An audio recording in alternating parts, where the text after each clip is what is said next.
ফজরের বরকত যদি আপনি পেয়ে যান, চোখের জ্যোতি নষ্ট হবে না। কারণ 24 ঘন্টার মধ্যে সবচেয়ে বরকতময় সময়টা হলো ফজরের সময়। বুরিকাল উম্মতি ফি বুকুরিহা, আমার উম্মতের বরকতময় সময় হলো সকালবেলা।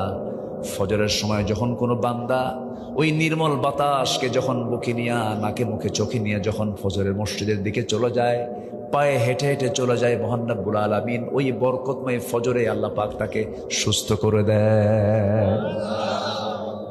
আমার বন্ধুগণ, আল্লাহ তাআলা বান্দাকে সুস্থ রাখার জন্য ইবাদতগুলোকে সেরকম সিস্টেম করে দিয়েছেন। বান্দা যদি নামাজ কেন্দ্রিক জীবনটা সাজায় নেয়, সে বান্দা সহজ অসুস্থ হওয়ার কথা নয়। কিন্তু আজকের সমাজে নামাজ আগে না কাজ আগে? বলেন বলেন বলেন, নামাজ আগে না কাজ আগে? কিন্তু আল্লাহ বলছেন বান্দারে, না না, নামাজটাই আগে, কাজটা পড়ে। আল্লাহ রাব্বুল আলামিন সুন্দর করে বলছেন, ইযা নুদিয়া লিস-সালাতি মিন ইয়াউমিল জুমআতি ফাসআউ ইলা যিকরিল্লাহি ওয়া যারুল বাই'a যালিকুম খায়রুল লাকুম ইন কুনতুম তা'লামুন। যখন নামাজের জন্য আহ্বান করা হবে, আজান যখন দেওয়া হবে, সেই সময় তোমরা সমস্ত বিজনেস, সমস্ত লেনদেন সব কিছুকে মাইনাস করে নামাজের দিকে রওনা দিয়ে দাও। জিকিরের অন্বেষণে মসজিদের দিকে চলে যাও, এটার মধ্যেই তোমার জন্য কল্যাণ আছে। নামাজ যখন শেষ হয়ে যাবে, বান্দা মসজিদে গাটটি নিয়ে বসে থাকার দরকার নাই, মসজিদে ঘন্টার পর ঘন্টা সময় কাটানোর দরকার নাই। নামাজ আদায় হয়ে গেছে, নামাজ শেষ হওয়ার সঙ্গে সঙ্গে মসজিদ থেকে তুমি দ্রুত বের হয়ে পড়ো, রিজিকের সন্ধানে বের হয়ে যাও। যে রিজিকটা তুমি তালাশ করবে, সেই রিজিকের মধ্যে আমি আল্লাহ তাআলা অগণিত নিয়ামত দিয়ে ধন্য করে দেব। জোরে বলে সুবহানাল্লাহ।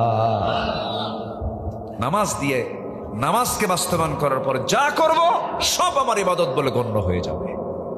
নামাজ আগে। বুকটা ফেটে যায় জানেন, মসজিদ অনেক, এখন লক্ষ লক্ষ মসজিদ।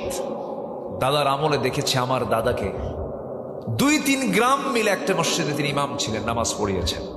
এখন আমার চোখে আমি দেখি, আমার গ্রাম, আমার পাড়া, এদিক সেদিক দেখি মুসল্লির চাইতে মসজিদই বেশি।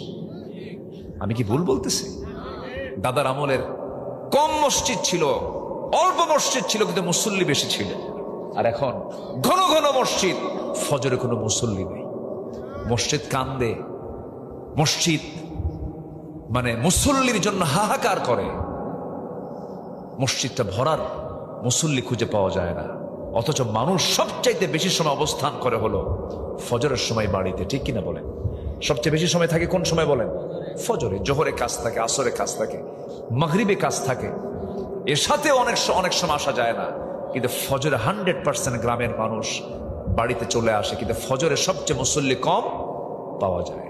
এটা কি নিরাপদ না বিপদের লক্ষণ? বলেন, নিরাপদ না বিপদের লক্ষণ? বিপদ। কেন এরকম ভূমিকম্প ঘন ঘন হয়? আযাব গজব কেন আসে? ভূমিকম্প কি কোনো রহমত? বলেন তো। অতিবৃষ্টি, অনাবৃষ্টি, খরা, এই যে বিভিন্ন কিছু আমরা দেখতে পাচ্ছি, এগুলোর মূল কারণ হলো আমাদের হাতের কামাই।